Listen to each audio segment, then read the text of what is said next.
কোনো ঝামেলা ছাড়াই একটি সুন্দর আম বানানোর রেসিপি। আসসালামু আলাইকুম। আশা করি আপনারা সবাই ভালো আছেন। যদি ভিডিওটি ভালো লাগে তাহলে আসিয়া বলুকের সাথে থাকবেন এবং ফলো করে দিবেন, যাতে এরকম ভিডিও আপনাদের আরও দিতে পারি।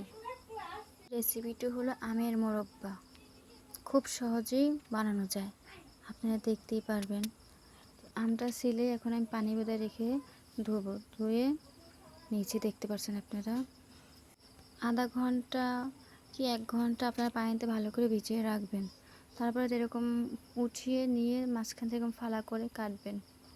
কেটে আপনাদের মন মতন যতটুকু ইচ্ছা আপনাদের কেটে নেবেন। মাঝখান থেকে 3 ফালা 4 ফালা আপনাদের মন মতন করে কেটে নেবেন। আমি 3 ফালা করে কেটে নিয়েছি, আপনারা চাইলে আরও বেশি নিতে পারেন। এই যে দেখেন আমি কেটে সব সংগ্রহ করে রেখেছি।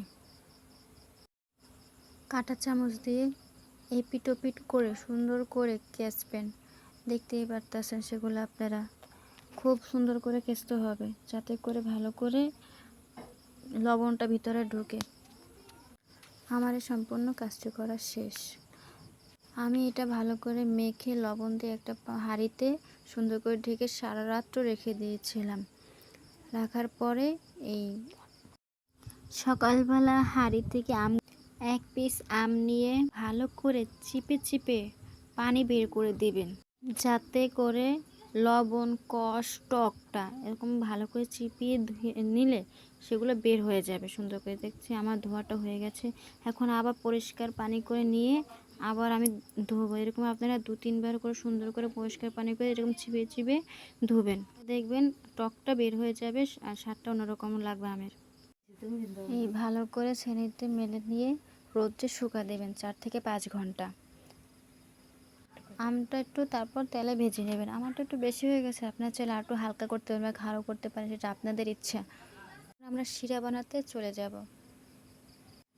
এই যে আর আমি 2 কাপ চিনি দিয়েছি, 2 কাপ তার সাথে পানি মিক্স করেছি, এলাচ লঙ্কা এগুলো দিয়ে দিয়েছি। আপনারা চাইলে আরও বেশি নিতে পারেন আপনার পরিমাণ বুঝে। বলকানের পরে আমটি আপনি দিয়ে দেবেন। দেওয়ার পর ভালো করে নাড়াচাড়া করে শিরাটা গায়ে মাখা মাখা করে আসলে তখন দেখবেন যে একটা সুবাস, একটা ঘ্রাণ আসে।